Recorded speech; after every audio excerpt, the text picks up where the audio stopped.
everyone, it's Nina. Thanks so much for joining me today. Today I'm here with Whimsy Stamps and I'm going to be sharing with you a storybook style watercoloring technique using new stamps from Whimsy Stamps. So here is the baby animal stamp set.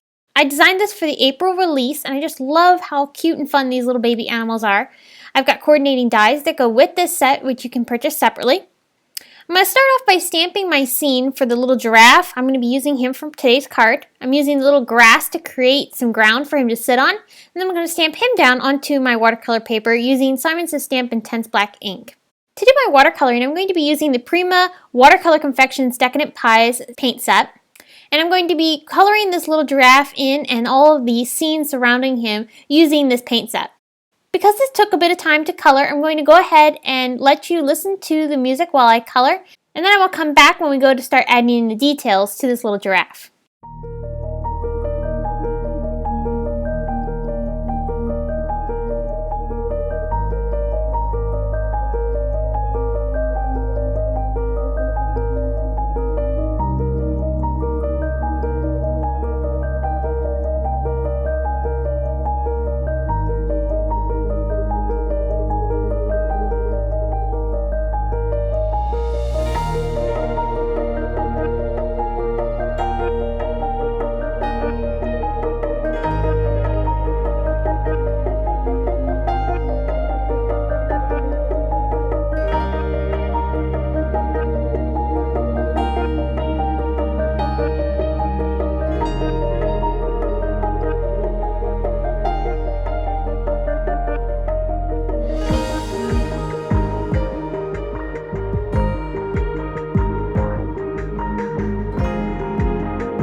Alright, so now it's time to add in the sky. I've done all the coloring on this little giraffe. He's just looking so cute. One thing about storybook style watercoloring, it's a very contrasting coloring style.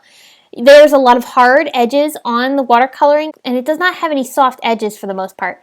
So I'm making sure to leave those. As you can see on the way I colored in the giraffe, I left a lot of hard edges and that really gives a lot of contrast. And now I'm going to go ahead and take some watercolor pencils and I'm going to add in some shading using these to go ahead and give this a little bit more texture and also bring in the contrast a little bit. So I'm just going to use these Derwent pencils and I'm going to add in some shading along the darkest portions of this little giraffe. And then I'll also blend that out with my water brush once I've finished all the shading. Alright, so now we're all finished and I just love how cute this little giraffe is. That storybook style coloring is so perfect for him. Now, you may notice the card panel that I have there on the left. I didn't get to show you how I made that because my camera died in the middle of filming and I didn't realize it until after I had finished. So you missed that part, but I'm going to just quickly tell you that I just used some distress inks. I used fossilized amber and scattered straw and I just quickly pounced some of that on and flicked on some color. Very simple to do and it creates a nice watercolor texture. I'm going to pop this up onto some foam tape and I am going to touch it down to my card base, but first I'm going to add some stitching details to the edges of this card base. I'm using the My Favorite Things basic stitch line dies. I'm just creating a nice double stitch around all the edges of this panel and this is going to give it a nice finishing touch. Once I did that, I'm going to go ahead and create a mat for my little giraffe panel. I'm going to be putting this into my tonic trimmer. This is a really nice handy little trimmer. I'll link this in the video description and also over at my blog. And I just use that to trim down some craft cardstock and I'm going to be layering this behind my little giraffe panel just like this. It looks so cute. It really ties in with the brown on the giraffe. I'm going to put some adhesive on the back side of this, and the foam tape is layered on top, so it's a little bit of dimension there. And this is going to be adhered straight down onto my card. Now, before I do that though, I want to go ahead and make a little slit in the top of my card. I'm going to be putting some ribbon through the top of this. This card kind of got put together a little haphazardly because I was kind of trying to figure things out as I went along. And I wanted to leave this in here so that way you can see that we don't always have a plan when we're creating. Things kind of change as they go along, and that's perfectly okay. It's part of the fun about card making and really makes this a really unique art. So I'm just going to put this down onto my panel. I'm going to layer my little giraffe on top, and then I'm going to go ahead and tie an overhand knot to go ahead and fasten this ribbon onto my card. I love this chevron ribbon. It's from May Arts. It's absolutely beautiful. I just love the texture of it and the chevron pattern. It's really, really pretty. I'm just going to trim this down on a simple angle. Just adds a little bit of nice detail to the ribbon. Next, I'm going to go ahead and work on my sentiment. I've stamped this down onto some watercolor paper because I want the paper to match. And I'm going to go ahead and heat emboss this with some gold embossing powder. Once I've heat set this, I'm going to go ahead and trim this down using my tonic trimmer again. I'm also going to put some fishtail ends along the sides of this little banner, and this is just going to help finish it off nice.